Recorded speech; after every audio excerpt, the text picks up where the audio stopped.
souffre que je sois fatigué.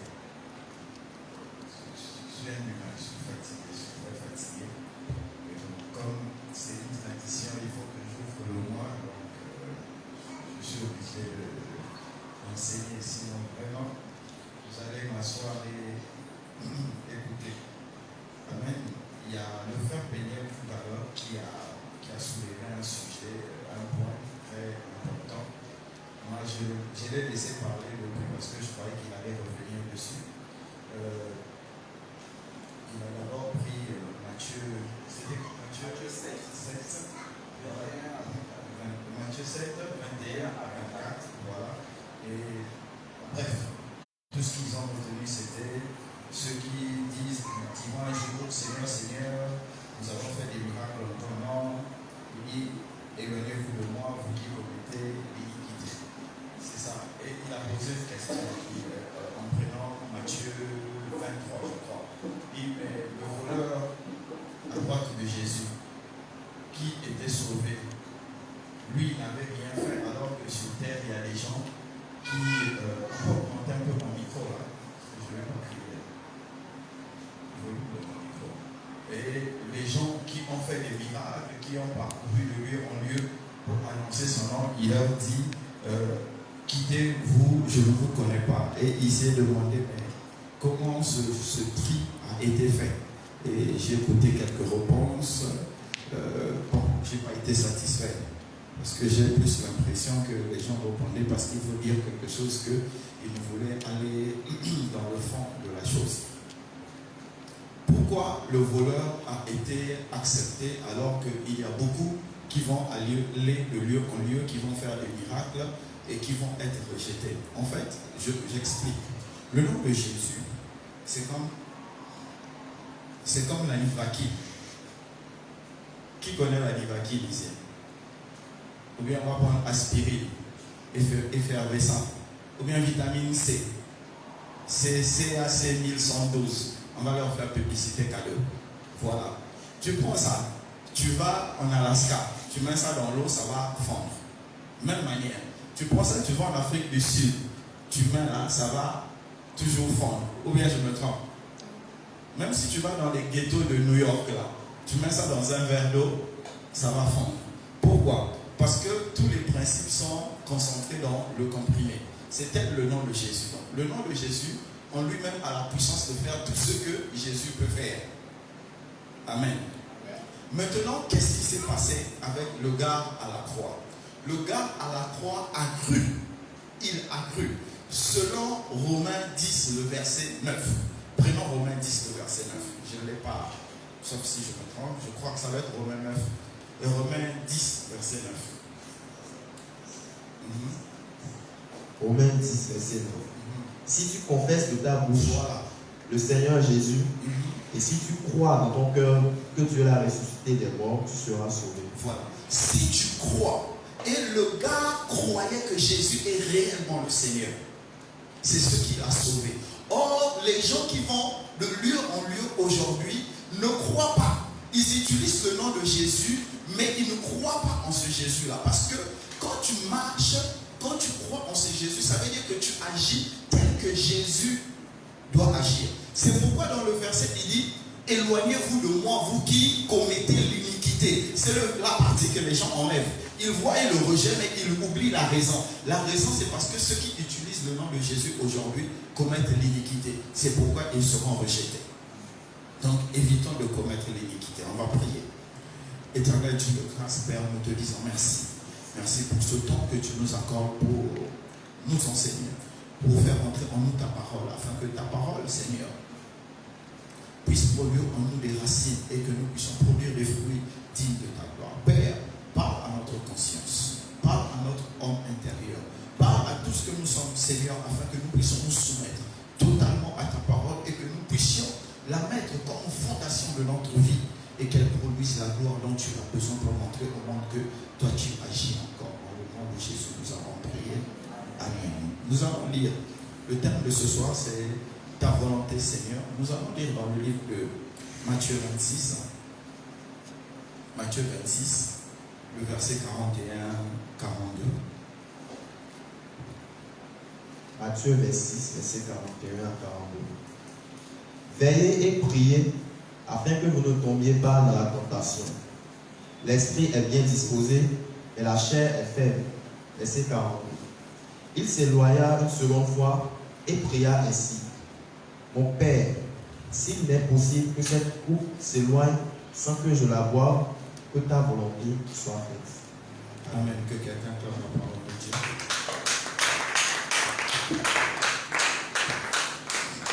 Pardon, acclame la parole de Dieu.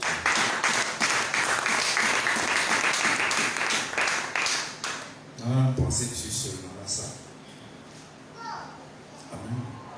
Le Seigneur Jésus, juste quelques heures avant qu'on vienne l'arrêter, était en train de prier. Et à un moment, il s'est levé, il est venu voir ses disciples et les gars étaient tellement fatigués, ils ont dormi. Et il leur a dit, mais veillez et priez afin que vous ne puissiez point tomber en tentation. Pourquoi il dit de veiller? Les gens pensaient que veiller là, c'était, il ne faut pas que tu puisses dormir. Non, il ne parlait pas de veiller, de ne pas dormir. C'est veiller de être attentif. Amen. Je crois que les écailles des yeux de quelqu'un viennent de tomber là. C'était pas veiller de tu ne vas pas passer la nuit. Non, c'est pas ça. C'est pourquoi les gars ont créé veiller de prière. Ils prient chaque vendredi la nuit de minuit à 3 heures en pensant que c'est ce que Jésus disait. Non, il disait be focus, sois focalisé. C'était ça qu'il était en train de dire. Donc soyez attentifs, ne soyez point distraits et priez. Et il leur a dit, parce que en fait, l'esprit qui est à l'intérieur de nous, bon, pour nous aujourd'hui, l'esprit né de nouveau est toujours bien disposé. Pourquoi l'esprit né de nouveau est disposé? Parce que notre esprit voit continuellement l'esprit de Dieu, parce que nous avons l'esprit né de nouveau. Celui qui naît de nouveau est né d'abord de l'esprit. Amen. C'est l'esprit qui naît de nouveau et influence l'âme et après la chair. Amen. Amen. Et il dit, il s'éloigna une seconde fois et pria ainsi. S'il n'est pas possible que cette coupe s'éloigne de moi. Donc, le Seigneur Jésus savait que la mort était en train de venir et il demandait au Seigneur, est-ce que c'est possible que je puisse atteindre le résultat sans passer par ce sacrifice? C'est ce qu'il posait comme... Il posait une question. En fait, il était en train d'échanger avec son Père. Et il disait, je sais ce que tu m'as gardé. Est-ce que cela est possible que tu puisses éloigner cela, que tu me fasses sauter cela et que j'arrive au résultat sans passer par le sacrifice, sans passer par la croix? Et quand il disait cela, il répétait quelque chose. Non pas ma volonté, mais ta volonté. Donc que ce ne soit pas ma volonté, parce que je me sens faible dans ma chair, que, amen, le Seigneur Jésus avait une chair. Donc sa chair aussi était faible. Donc ce qu'il avait dit à ses disciples en leur disant, la chair est faible, c'est ce que l'atteignait aussi. La chair était en train de repousser la mort. La chair repoussait la mort. Donc lui-même dans sa chair, il sentait la frayeur de la mort. C'est pourquoi en priant, il dit, je souhaite, j'aurais aimé, je veux, je te supplie, enlève cette mort devant moi. Mais non, je ne veux pas que ce soit ma volonté, mais je veux que ce soit ta volonté. Donc, si Dieu enlevait cette mort, ce n'était pas pour la volonté du Seigneur Jésus, mais c'était pour sa propre volonté. Amen. Amen. Amen. Amen. Amen. Vous savez, on a beaucoup d'enseignements, surtout sur la volonté du Seigneur. Il y a beaucoup d'enseignements qui ont été publiés sur la volonté du Seigneur. On va nous parler de la volonté pure, la volonté perméable, la volonté super imperméable, permissible, la volonté embêtante. En tout cas, il y a beaucoup de volontés. Amen. En tout cas, une chose est sûre, tout doit se dérouler selon le plan de Dieu. Amen. Amen. Amen. Amen. Amen. Amen. Lisez. Vous ne pouvez pas décider de réussir sans vous cultiver dans ce dans quoi vous allez réussir. La source de la fondation. La source de ce qui va te faire réussir, tu dois la connaître et la comprendre. Il y a le frère William qui est en train de nous partager, qui nous a partagé en inbox quelque chose qui l'a beaucoup frappé. Je ne vais pas dire les noms des gens. Il y a des gens qui sont de l'autre côté. Même malgré qu'ils sont âgés, 50 ans, 60 ans, 70 ans, ils continuent à recevoir des livres qu'ils lisent. Ils reçoivent ça chaque mois. Ils lisent ces livres-là et ils prient selon ces livres-là pour rester connectés à leur source. Alors que tout le monde sait que leur source est diabolique. Il dit, et nous qui avons la meilleure source, nous n'avons pas cette volonté-là. Donc, lisons. Vous savez, quand vous ne lisez pas, la fausseté vient facilement. La fausseté vient facilement. Et quand la fausseté vient, tu es incapable de pouvoir discerner que c'est faux et tu vas entrer dans ça. Donc, lisez. Commencez par lire vos Bibles. Amen. Amen. Amen. La première chose dont je vais te parler, c'est comment chercher la volonté de Dieu. Parce qu'il nous faut chercher la volonté de Dieu. Ici, le Seigneur Jésus était en train de vouloir changer la volonté de Dieu ou bien demander à Dieu d'accomplir sa volonté. Il était au milieu. Et nous aussi, nous devons savoir comment chercher la volonté de Dieu. La première manière de trouver la volonté de Dieu, c'est sa parole. Je crois que c'est la sœur Flore qui a dit ça. C'est chercher dans la parole de Dieu. La première volonté de Dieu se trouve dans sa parole, dans toute sa parole. Amen. Amen. Amen. Amen. Il y avait une discussion que j'ai suivie quelque part où quelqu'un était en train de dénigrer la Bible et il disait que les 66 livres de la Bible que nous avons retenus, les gens qui ont retenu les 66 livres, il y avait des ivrognes au milieu d'eux, il y avait des... oui, parce que pour la plupart c'était des... En tout cas, c'est le concile de Nicée. Si vous voulez, vous allez voir ça dans mon livre 33.7. J'ai repris un peu de nom pour en parler, le concile de Nicée. Et les gens qui étaient là disaient que tous n'étaient pas purs. Donc, on n'est pas trop certain des livres qu'ils ont choisis. Mais notre Bible est de 66 livres. Et il y a 8 livres. Quand vous prenez l'autre Bible, la Bible catholique, qui a 72 livres. Et il y a les 8 livres de différence, car on appelle ça les livres apocryphes. On peut les lire. Et c'est instructif. Mais pour nous, ce n'est pas pertinent. Le premier critère qui a fait qu'on a retenu la parole de Dieu, ces 66 livres, c'est parce que chaque livre, parmi ces 66 livres, chaque livre parle du Christ. D'une manière ou d'une autre, chaque livre parle du Christ. Amen. Même quand vous lisez, vous avez l'impression que vous le voyez, vous ne discernez pas le Christ, mais quand on va vous lever le voile, vous allez discerner le Christ à l'intérieur. C'est comme je disais, pour les gens qui font peur aux gens pour la fin des temps. Quand tu lis le livre de Esther, tu te dis, mais en quoi est-ce que ça nous instruit? Pour les Juifs, on dit c'est notre tradition, notre culture. Mais pour nous qui avons l'espérance en Christ, nous savons que la première partie de Esther, donc choisir les vierges, les mettre dans une chambre, les préparer pour rencontrer l'époux une fois, c'est le chrétien que Dieu met à part qui se prépare pour la rencontre avec le Christ. Amen. Amen. Voilà, ça c'est ainsi. Donc les 66 livres de la Bible que nous avons parlent du Christ. C'est pourquoi il faut lire sa Bible. Amen. Amen. Amen. Donc pour discerner la volonté de Dieu, amen. Pour discerner la volonté de Dieu, il faut que tu entres dans sa parole. Et dans sa parole, il a dit dans le psaume 119, le verset 105, il dit que ta parole est une lampe à mes pieds. Donc ça veut dire que les préceptes qui vont te guider sont dans sa parole. C'est pourquoi dans Josué 8, il dit que ce livre de la loi ne s'éloigne point de toi. Donc la parole de Dieu est la première partie, la première chose, la première volonté de Dieu qui va te permettre de discerner sa volonté. Amen. Donc un chrétien qui veut discerner la volonté de Dieu ne peut pas la discerner sans lire la parole de Dieu. Amen. Amen. Un bon chrétien, un vrai chrétien, doit avoir une relation spéciale avec sa Bible. Amen. Nous savons qu'il y a des gens qui sont allergiques, totalement allergiques à la lecture. Peu importe, même si c'est message sur téléphone, ils peuvent pas lire. Ils sont allergiques, totalement allergiques. Il y a des Bibles audio aujourd'hui. Télécharger Bible audio, écouter. Mais si tu veux, comme nous on aime maintenant le succès, on dit, moi je veux le succès en succès, de victoire en victoire, de gloire en gloire. Si tu veux tout ça, il faut que tu sois ami avec ta Bible. Parce que Dieu te parlera beaucoup au travers de sa parole. Amen. Amen. Que quelqu'un clame la parole de Dieu.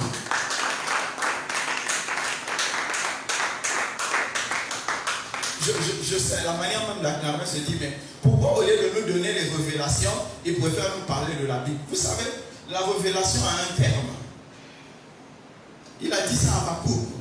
Écrit grave là, elle a un temps où elle va s'accomplir. Quand ça a fini de s'accomplir, il reste quoi?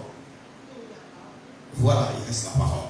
Donc tu peux recevoir, quand vous aimez les nouvelles révélations où on te dit, regarde dans ton porte-monnaie, tu avais 0 francs, tu as maintenant 10 millions dedans. Ah, ou 10 millions, quand ça va finir, il va rester la parole. Amen. Mais c'est vrai, on va te dire la date de la naissance de ton père. Quand ça va finir, comme tu ne savais pas ça, on t'a rappelé ça. Quand ça va finir, il va encore rester la parole de Dieu. Donc, mieux vaut la parole de Dieu que les grimaces des révélations. Ça, il y a beaucoup de grimaces. Il y a des révélations qui sont tellement inutiles qu'on se demande comment les gens s'attardent dessus au lieu de s'attarder sur la parole de Dieu. Donc, je disais qu'il te faut lire la parole de Dieu si tu veux connaître la volonté de Dieu. La volonté de Dieu est beaucoup et mieux manifeste dans la lecture. La deuxième chose que je veux te faire part, c'est la réflexion. Tu veux connaître la volonté de Dieu, tu la trouves dans la réflexion. Allons dans le livre de Ecclésiaste. Ecclésiaste 1, le verset 13. Ah bon, les gens commencent à chercher Ecclésiaste, ils se demandent c'est où ça. Ok, ça va aller. C'est pourquoi il faut lire la Bible. Ecclésiaste chapitre 1, verset 13. J'ai appliqué mon cœur à rechercher et à sonder par la sagesse tout ce qui se fait sous les cieux. C'est là une occupation pénible à laquelle Dieu soumet les fils de l'homme. Ecclésiaste 3, le verset 11. Ecclésiaste chapitre 3, verset 11. Il fait toute bonne chose en son temps. Même il a mis dans le cœur de la pensée de l'éternité, bien que l'homme ne puisse pas saisir l'œuvre que Dieu fait, du commencement jusqu'à la fin. Amen. Les gens cherchent encore Ecclésiaste. Ça va aller. Amen. Voilà. L'Ecclésiaste s'est mis à réfléchir. C'est pourquoi il dit, j'ai appliqué mon cœur à chercher. Amen. Vous voyez, quand je dis ici, être chrétien, ce n'est pas qu'on a lobotomisé. C'est ça, non? La soeur Fleur me regarde. Ça ne veut pas dire que tu as eu une ablation. On va chercher un mot ça. Suppression, voilà. On l'a supprimé, voilà. Supprimer le cerveau. Non. Être chrétien, ce n'est pas supprimer le cerveau. Être chrétien, c'est avoir son cerveau qui est dopé au Saint-Esprit. C'est pourquoi il dit, j'ai appliqué mon cœur à chercher. Amen. Donc, l'Ecclésiaste s'est appliqué à chercher, donc à réfléchir sur un certain nombre de thèmes. Et à la fin, le résultat qu'il trouve, il dit, il a fait toutes choses en son temps. Dieu fait toutes choses en son temps. Il s'est rendu compte que chaque chose qui doit arriver, arrive en son temps selon la volonté de Dieu. Comment il est arrivé à cette conclusion? Parce qu'il a réfléchi. Amen. Donc nous pouvons avoir la volonté de Dieu aussi dans la réflexion. Et il a poussé sa réflexion loin et il dit, Dieu a mis dans l'homme la pensée de l'éternité. Amen. Il n'a pas dit le désir. Chaque homme a un vide que rien ne peut combler, sauf Dieu.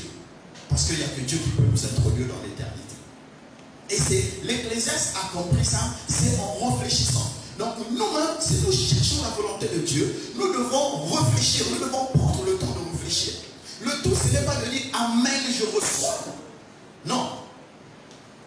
Je suis d'accord avec les Amen, je reçois. Les gens qui sautent, qui tombent, tout ça. Oui, ça fait partie du folklore dans les églises évangéliques. Ça, on n'y peut rien.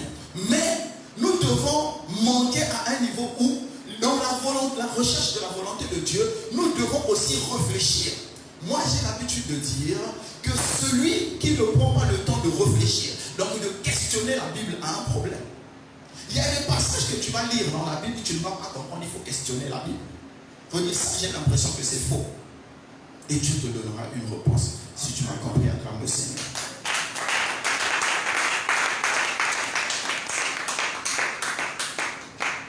Pardon, acclame le Seigneur.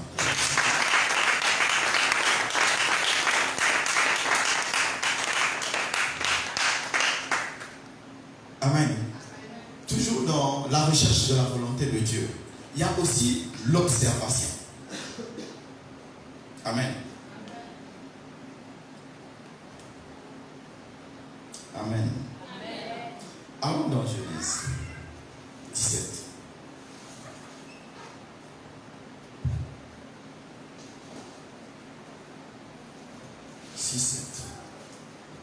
Genèse 17, verset 6 à 7.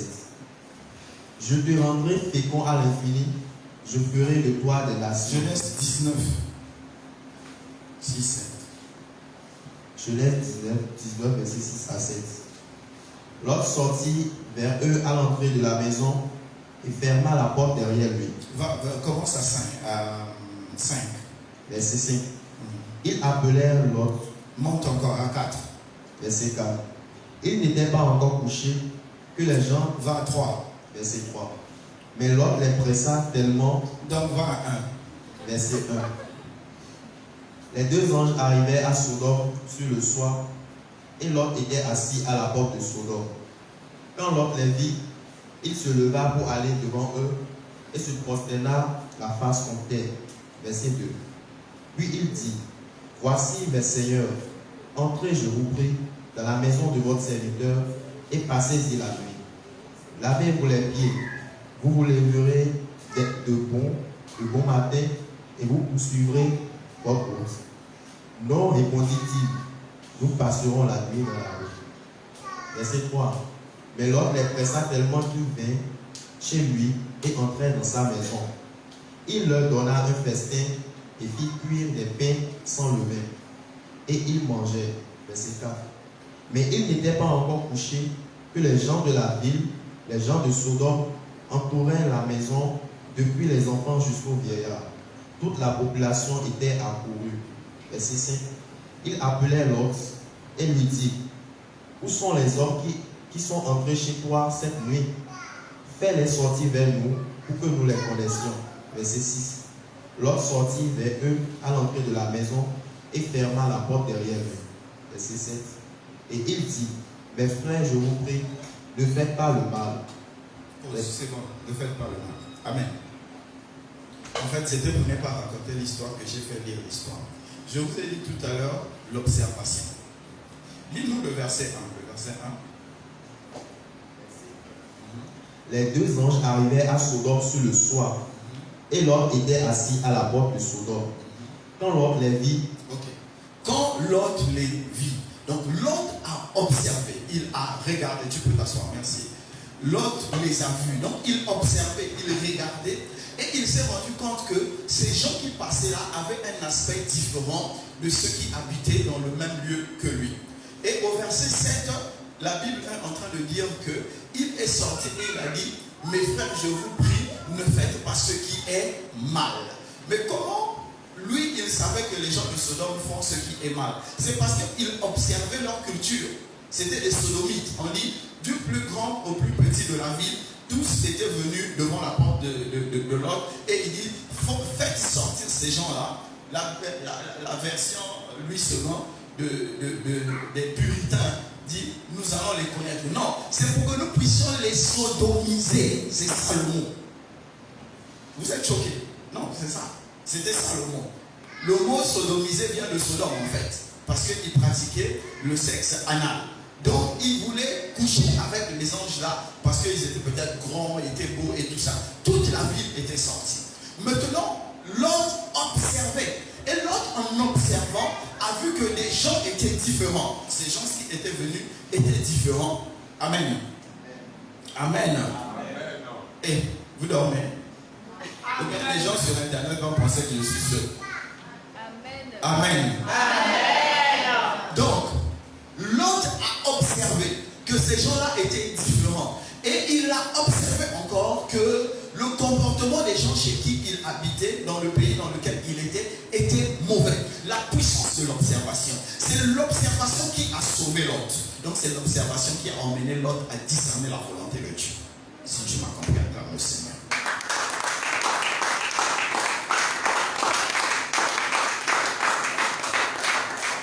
Amen. Amen. Donc toujours pour trouver la volonté de Dieu, je vais faire le plus simple pour tous les chrétiens, c'est ce qu'ils aiment. Le dernier, c'est la révélation. Allez, là, les chrétiens, là, on me sourit maintenant. Voilà, c'est la révélation. Amen. Allons dans Genèse 17, le verset 4. Genèse 17, verset 4. Voici mon alliance que je fais avec toi. Tu deviendras père d'une multitude de nations. Amen. Amen. Voici l'alliance que je fais avec toi. C'est Dieu qui parlait à Abraham. Tu seras père d'une multitude de nations. Le gars n'avait même pas un enfant. Vous avez compris? Amen. Voilà. Il n'avait pas un enfant, mais Dieu lui dit, tu auras des multitudes de nations qui sortiront de toi. Des multitudes de nations aujourd'hui sont en train de dire, de se discuter l'héritage d'Abraham. Il y a les juifs, il y a les islamistes, les musulmans, il y a les chrétiens nés de nouveau qui disent non, vous prenez la chair, nous on prend l'esprit. Voilà, donc tout le monde est en train de se discuter aujourd'hui l'héritage d'Abraham. Pourquoi? Parce que Abraham avait eu cette révélation. Amen. Amen. Avant que je ne parle d'abord de la révélation, je vais vous dire que quand tu lis la parole de Dieu limite la révélation. Amen. L'importance de lire la parole de Dieu, c'est parce qu'elle limite la révélation. Un prophète va venir te voir, il va te dire, non, si tu couches avec 50 personnes, Dieu m'a dit, couche avec moi, voilà. On va pas aller loin. Couche avec moi et tu deviendras riche, tu auras du succès. Comme c'est une révélation, tu vas te dire, c'est sur moi la vérité. Mais quand tu connais la parole de Dieu, qu'est-ce que tu vas te dire? Dieu interdit le mariage, le coucher hors mariage. Amen. Vous voyez comment la parole arrête la révélation. Donc toute révélation de Dieu est limitée par la parole de Dieu. Il n'y a aucune révélation qui viendra et qui va contredire la parole de Dieu. Si une révélation vient et elle contredit la parole de Dieu, elle vient du diable.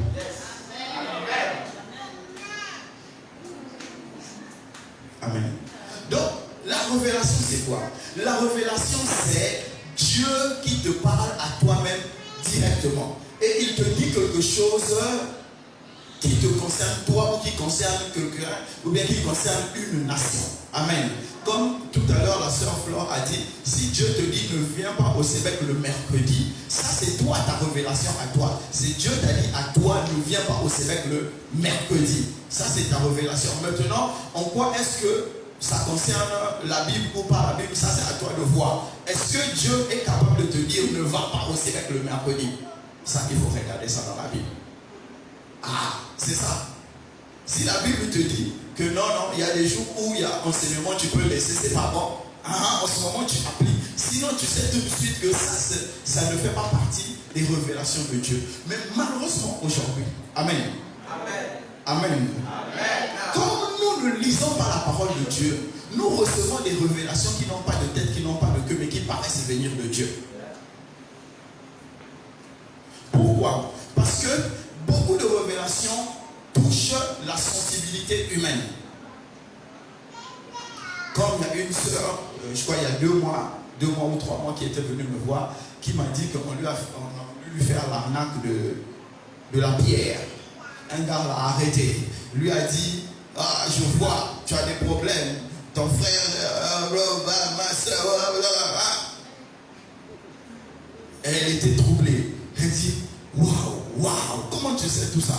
Et le gars lui a dit, ramasse une pierre, tu vas à la maison, tu prends ce qui a de la valeur, tu viens me donner et tu ne vas pas mourir. Elle dit, non, je ne peux pas rentrer parce que je vais au Sébec. Je vais au Sébec, maintenant, donne-moi ton numéro, quand je vais revenir, je vais t'appeler. Et quand elle arrive au Sébec, j'étais déjà assis là. Elle est venue me voir, elle m'a dit, Tati, voici. Je me suis mis à rire. J'ai dit, c'est narnaque. Elle dit, rien ne va t'arriver, tu ne vas pas mourir. Pourquoi? Parce qu'il a touché la corde sensible. Il a joué sur les émotions. Et c'est ce qui se passe aujourd'hui. Les fausses révélations, pour la plupart, jouent sur les émotions. Alors que la révélation de Dieu te fait avancer. Est-ce que Dieu, pour te parler, il a besoin de te faire peur? Est-ce que Dieu, pour te parler, il a besoin que tu fasses waouh? Si Dieu ne veut pas que tu fasses quelque chose, il va te dire ça. Ah, franchement. Oh. Si tu ne veux pas entendre là, il fera tout, tu vas finir par entendre. Donc, Dieu n'a pas besoin de tes sentiments, de tes émotions. Il donne un ordre et il va s'arranger à ce que tu puisses le faire. Malheureusement, aujourd'hui, comme nous sommes vides de la parole, nous acceptons que les gens jouent avec nos émotions. Vous savez, moi je regarde, quand j'ai envie de rire, je vais sur YouTube, je cherche les gars qui remplissent les salles là, qui font, je vois, tu t'es pas, ah oui, tu as perdu de l'argent, oui je vois, tu as perdu de l'argent, c'est ta copine là, elle est venue, elle t'a volé 5 000 $. Moi je ris, ça me fait rire, ça me détend les nerfs, parce que je sais que Dieu n'est pas dedans, c'est du théâtre. Ça n'instruit pas. Chaque révélation de Dieu doit t'instruire. Ça doit t'emmener à atteindre un autre niveau, à accomplir quelque chose. Dieu ne peut pas. Dieu n'est pas n'importe qui. Dieu n'est pas un ami. Dieu est celui qui a créé toutes choses. Donc quand il parle, ça veut dire qu'il ajoute quelque chose à ce que tu es. Amen. Non, je veux aller consulter Dieu pour qu'il me dise qui a volé mon argent. Dieu est devenu un fétiche. Voilà, c'est ce que nous faisons. Parce que nous ne sommes pas remplis de la parole de Dieu. Nous ne sommes pas remplis de la parole de Dieu. Dieu, quand il parle, il veut nous emmener à accomplir notre destinée. Donc la révélation de Dieu, la révélation est vraie quand tu sais que ça t'apporte quelque chose de plus. Donc imaginez-vous, Amen. Amen. Amen. Amen. Avec tous les problèmes que nous avons aujourd'hui, où il y a combien? Il y a plein de filles ici. 90% des filles qui sont ici ne savent même pas si elles vont se marier avant 30 ans. Ici, là.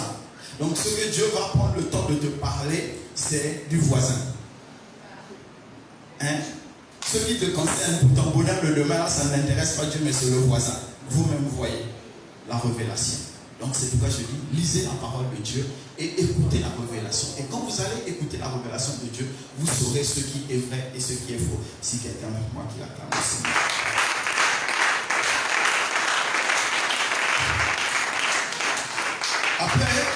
Après avoir rencontré ou connu la volonté de Dieu, il faut que tu te soumettes à la volonté de Dieu.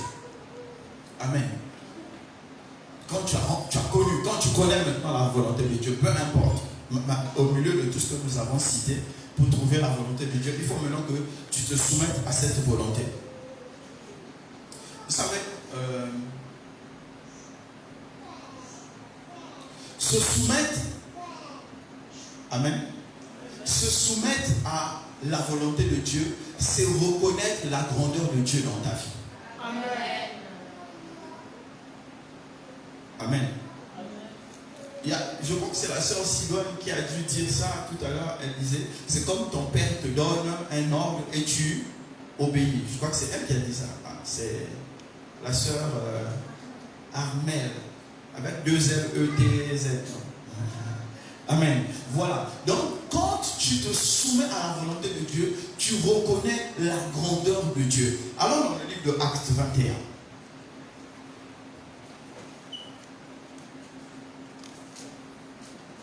Le verset 11.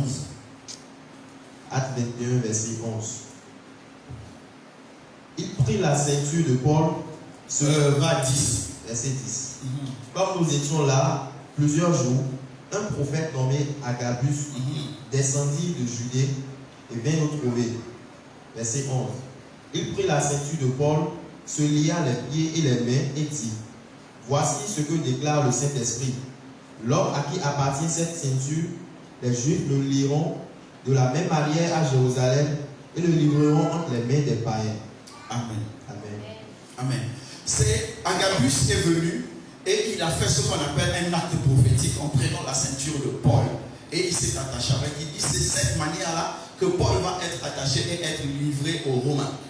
Paul, si vous lisez la suite, Paul n'a pas refusé. Il a dit je vais aller à Jérusalem et qu'on me tue. Pourquoi? Parce que Paul savait depuis longtemps qu'il va mourir à Jérusalem. Amen. Et qu'il sera assassiné. Se soumettre à la volonté de Dieu. Amen. J'ai pris l'extrémité parce que je sais que l'église aujourd'hui se soumet à la volonté de Dieu quand on dit il faut chercher l'argent. Amen. Vous voyez, quelqu'un qui sait, et encore que c'est des jours et des mois de marche pour aller à Jérusalem, mais il accepte de le faire pour aller mourir. Vous imaginez cette soumission-là? Amen. Vous imaginez cette soumission? Et c'est ça que Dieu est en train d'attendre de nous. Alors dans Genèse 22. Genèse 22. Le verset 7. Genèse 22, verset 7. Alors Isaac, parlant à Abraham, son père dit, mon père, et il répondit, le voici mon fils. Isaac reprit, voici le feu et le bois, mais où est l'agneau pour l'holocauste? Verset 8. Abraham répondit, mon fils, Dieu se pourvoira lui-même de l'agneau pour l'holocauste. Amen. Regardez Abraham. Il a marché avec son fils. Et à un moment donné, le fils, dans de grandes réflexions, les réflexions philosophiques, il a regardé les choses, il dit non, dans l'équation là, il manque quelque chose. Il dit, mon père, on a le bois, on a le feu, mais il manque le bélier de l'holocauste. Amen. Et Abraham savait dans son cœur que c'est le fils qu'il attendait qu'il devait sacrifier. Regardez le degré de soumission. Et c'est cette soumission que Dieu est en train d'attendre de nous. Quand nous connaissons la volonté de Dieu, nous devons apprendre à nous soumettre à toute la volonté de Dieu. Nous ne devons pas choisir. Amen.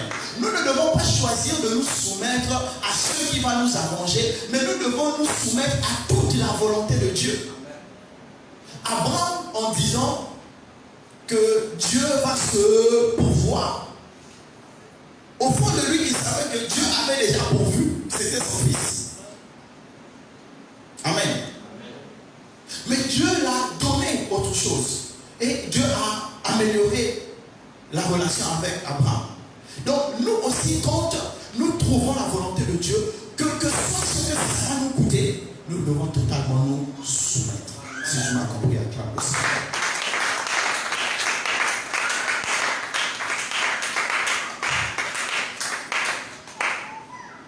Quand nous connaissons la volonté de Dieu, nous devons apprendre à garder la volonté de Dieu, quelles que soient les épreuves que nous rencontrons.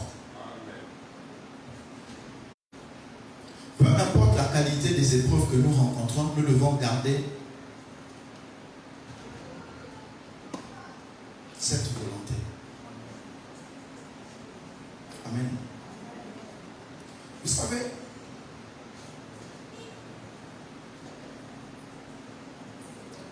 l'épreuve, quand nous repartons dans Matthieu 26, quand le Seigneur Jésus s'est mis à prier. Amen. Il s'est mis à prier. Je ne sais pas. Moi, j'ai eu des épreuves où j'avais l'impression que mon cœur peut lâcher à n'importe quel moment parce que tellement l'épreuve est dure.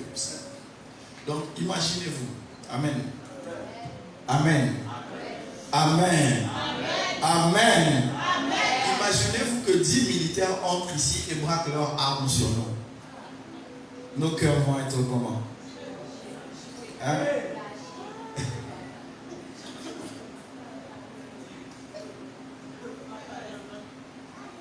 Hein? Voilà. Il était à ce niveau-là. Il était au niveau où il savait qu'il va souffrir. Donc l'épreuve était là. Il y avait l'épreuve qui était une réalité, mais il y avait aussi la volonté de Dieu qui était une réalité.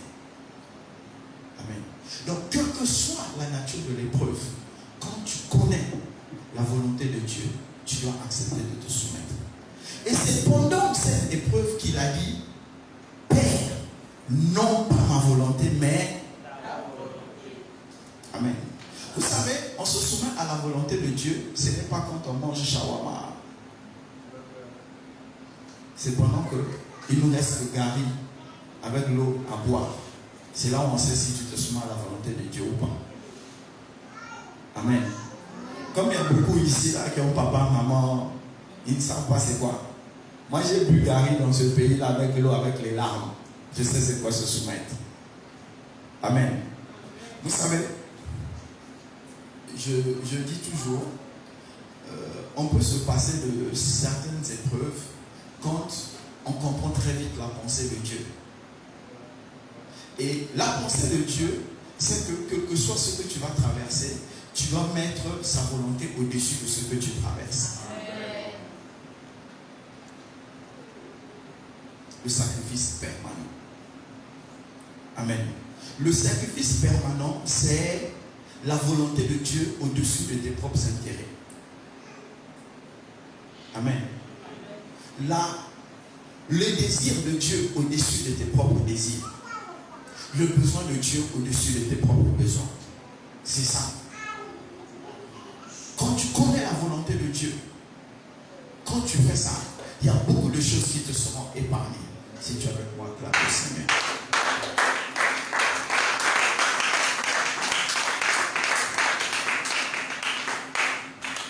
Amen. Merci de m'avoir acclamé, acclame le Seigneur.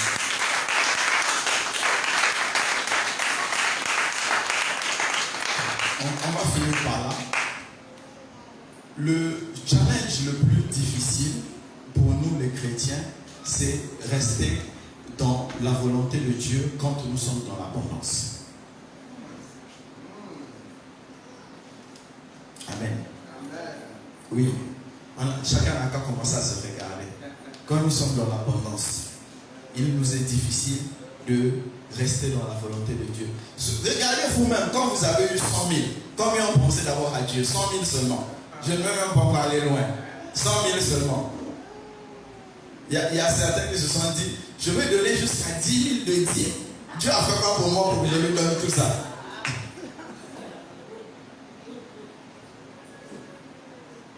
Amen. Mais c'est ça. Regardez. Amen. Amen. Allons dans Marc 15. Marc 15, le verset 43. 15, verset 43. Verset 42. Le soir étant venu, comme c'était la préparation, c'est-à-dire la veille du sabbat. Dans certaines Bibles, chez toi c'est 42, ou bien c'est une Bible trafiquée. Lis, je vais voir, je ne sais pas si c'est ça, lis, je vais voir. Le soir étant venu, comme c'était la préparation, c'est-à-dire la veille du sabbat, arriva Joseph d'Arimathée, conseiller de distinction, qui lui-même attendait aussi le royaume de Dieu. Pause. Pardon, suivez, c'est important. Reprends. Le soir étant venu, comme c'était la préparation, c'est-à-dire la veille du sabbat, arriva Joseph d'Arimathée, conseiller de distinction, qui lui-même attendait aussi le royaume de Dieu. Il osa se rendre vers Pilate pour demander le corps de Jésus. Amen. Non, c'est bon. Dit, conseiller de distinction. Donc, Joseph d'Arimathée n'était pas le galéreur du coin. Non. C'était quelqu'un qui mangeait. Non seulement il mangeait bien, mangeait caviar, viande importée, tout ça. Donc, il n'était pas comme nous, quoi. Partez pas misérable pour prendre les habits que les gens portaient, et on voyait. Non. Lui, il n'était pas à ce niveau-là. Lui, il portait, ça sortait droit du couturier ou bien de chez Dolce chez Gabbana. C'est ça, lui, il portait. Et la Bible dit quoi? Qu'il espérait lui-même dans le royaume de Dieu. Donc, ça veut dire qu'il était un croyant. non seulement il était riche, mais il était incroyant. Maintenant, quand vous allez arriver là, il y a un point. Il y a un point. Vérifiez dans votre Bible, je ne sais pas. Si dans votre Bible, il y a un point. Amen. Amen. Il y a un point là. Et on dit, il osa. Il a mis sa vie en jeu. Pilate venait de crucifier Jésus. Et lui, jamais Pilate ne savait que le gars suivait Jésus. Mais arrivé à ce temps-là, il a pris le risque d'aller demander le corps du Christ pour pouvoir l'enterrer. Amen. Amen. Il n'a pas regardé à sa richesse.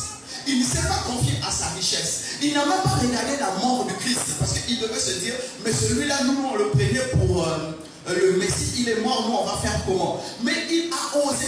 Pilate pouvait aussi l'arrêter. Pilate pouvait l'exécuter. Mais il a osé aller demander le corps du Christ. Amen. Amen. Amen. Gardez la vision de Dieu dans l'abondance. Tu pourras toujours prendre des risques. Parce que tu aurais l'impression que tu joues contre ta propre équipe. Mais quand tu as la volonté de Dieu, quand tu es riche, il t'est facile d'entrer dans l'histoire. Amen. Non, ici il n'y a que des pauvres profs, ils ne peuvent pas saisir le niveau là, ça c'est autre chose. Regardez, non, ce que je vous dis, c'est pas que je suis inspiré. Quand vous me voyez, vous allez dire ça c'est dans les révélations. Non, ça c'est la lecture. Alors dans Ésaïe. Alors non, je n'aime pas. Alors dans Ésaïe 53. C'est pas révélation, c'est lire la Bible, c'est pas révélation. Ésaïe 53, le verset 9 dit quoi? Ésaïe 53, verset 9. On a mis son sépulcre parmi les méchants, son tombeau avec le riche, quoiqu'il n'eût point commis de violence et qu'il n'eût point de fraude dans sa bouche. Son tombeau parmi les riches. Mais est-ce qu'un pauvre pouvait acheter un tombeau pour mettre Jésus dans un tombeau neuf? Non. Donc il fallait un riche. Joseph d'Arimathée n'a pas vu à sa richesse, il n'a pas vu à sa position, il s'est soumis totalement à la volonté de Dieu et Joseph d'Arimathée a accompli ce que Ésaïe avait prédit depuis plus de 700 ans. Il est entré dans l'histoire. C'est pourquoi je veux te dire, Amen. Amen. Ah, maintenant là, si tu dis tu es grippé, on va dire coronavirus. Alors qu'on ne sait même plus maintenant quelle saison. Saison où on me salue la voiture chaque matin, ça me décourage là. C'est quelle saison? C'est pas pluie, c'est pas sèche, c'est quelle saison? En tout cas, on ne sait même pas c'est quelle saison. Où tu te lèves le matin et des coups, tu dors avec la poussière sur la voiture. Amen. Donc, ça me dérange un peu. J'ai un peu des soucis, des petits soucis pour respirer un peu. Donc, comprenez les temps de pause. Amen. Amen. Donc, servir Dieu, quand on est dans l'opulence et dans l'abondance, montre réellement l'état de ton cœur. Amen. Quand tu es dans l'abondance, si tu cherches la volonté de Dieu, Dieu sait que tu le cherches parce que tu l'aimes. Mais quand tu es dans la pauvreté et tu cherches Dieu, Dieu doute de toi parce que tu te dis, il est capable de m'enrichir. Mais quand tu es déjà riche, quand tu cherches Dieu, Dieu sait que tu le fais parce que tu l'aimes. Amen. Il y a une différence. Il y a une différence. Seigneur, viens à mon secours parce que j'ai faim. Et Seigneur, je t'aime. J'ai déjà mangé, mais je t'aime. C'est différent. Ça fait deux prières différentes. Amen. Une femme mariée ne prie plus pour dire Seigneur, donne-moi un mari. Elle dit Seigneur, conduis mon mari afin qu'il puisse atteindre tes objectifs. Donc la femme affamée dit Seigneur, je prie, donne-moi un mari. Et le jour où on lui donne un mari, elle oublie que c'est Dieu qui lui avait donné ça. C'est ça l'esprit de pauvreté. On reconnaît le frère adorateur quand il est dans l'abondance. C'est pourquoi Dieu veut que nous soyons dans l'abondance. Si je vous ai emmené dans différents niveaux de chercher la volonté de Dieu, c'est simplement pour vous dire que peu importe le choix ou bien peu importe la manière que Dieu va décider de vous parler, il doit vous emmener dans l'abondance de manière à ce que votre cœur soit testé. Amen.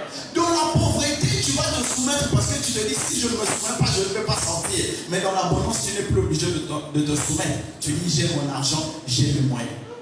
Amen. C'est pourquoi le jeune riche qui était venu voir Jésus, quand Jésus lui a dit prends tes richesses et vends-les et tu vas donner aux pauvres. Le gars a regardé Jésus, il a regardé ses richesses, il a regardé les pauvres, il dit il ne mérite pas un si grand sacrifice. Il n'avait pas le cœur de l'adorateur. Amen. Le cœur de l'adorateur se révèle quand on est dans l'abondance. Amen. Cherchez la volonté de Dieu. Je vous ai dit, il y a l'observation, il y a la révélation, il y a la parole de Dieu, il y a la réflexion. Donc tout ça, vous pouvez distinguer la volonté de Dieu. Donc cela, vous pouvez regarder la volonté de Dieu dans vos affaires, la volonté de Dieu dans votre travail, la volonté de Dieu dans votre vie de famille. Bref, dans tout ça, vous pouvez trouver la volonté de Dieu dans tout ce qui concerne votre vie. Maintenant, c'est une question de détermination. Comme j'aime maintenant le dire, que le sacrifice, c'est acheter le livre. La volonté, c'est lire le livre. Tu peux faire le sacrifice, acheter le livre, mais est-ce que tu auras assez de volonté pour lire le livre? Ça, c'est une autre question. Tu peux prier, mais est-ce que tu es prêt à te soumettre à ce que Dieu va te dire? Ça aussi, c'est autre chose. Mes frères et mes soeurs. Amen. Amen. Mes frères et mes soeurs, je ne suis pas partisan de l'évangile de prospérité, mais je sais que l'homme ne peut s'épanouir que dans un environnement de prospérité. Amen. Sauf si ton appel, c'est celui de Jean-Baptiste. Il fallait porter pour le mouton, avec ceinture de cuir, manger grenouilles, criquets, lézards et autres. Si ce n'est pas ça, tu ne peux pas t'épanouir. Donc, tu as besoin de trouver la volonté de Dieu pour toi, pour qu'il t'emmène à ce que tu dois faire et comment tu dois le faire. La volonté de Dieu est disponible. Amen. Je ne parle pas de la volonté permissible de Dieu. Je ne parle pas de cette volonté. Mais je parle de la volonté réelle de Dieu. Elle est disponible. Et Dieu cherche qui va obéir. Aujourd'hui encore, je vais finir par là. Aujourd'hui encore, Dieu est en train de demander une personne sur la terre. Amen. Une personne. Dieu cherche un watchman. Un observateur. Dieu cherche une personne qui va parler, qui va intercéder pour la nation. Je ne parle pas de la nation du Bénin. Ce n'est pas de ça que je parle. Je parle de la nation de Dieu. Dieu cherche quelqu'un qui va se lever et va dire, Seigneur, dis-moi, donne-moi ton instruction et je prierai pour la nation de Dieu. Dieu est en train de chercher ce genre de personnes qui vont accepter de se dépouiller pour que la gloire de Dieu soit plus conséquente dernier. Dieu continue à chercher ce genre de personnes. C'est pourquoi il a dit, l'adorateur réel l'adore en esprit et en vérité. Amen. Soyons non pas seulement en esprit, mais il faut que nous soyons en vérité. Et la vérité, toute la vérité, c'est avoir la volonté de connaître la volonté de Dieu, appliquer la volonté de Dieu dans la réalité. Si tu es avec moi, acclame le Seigneur.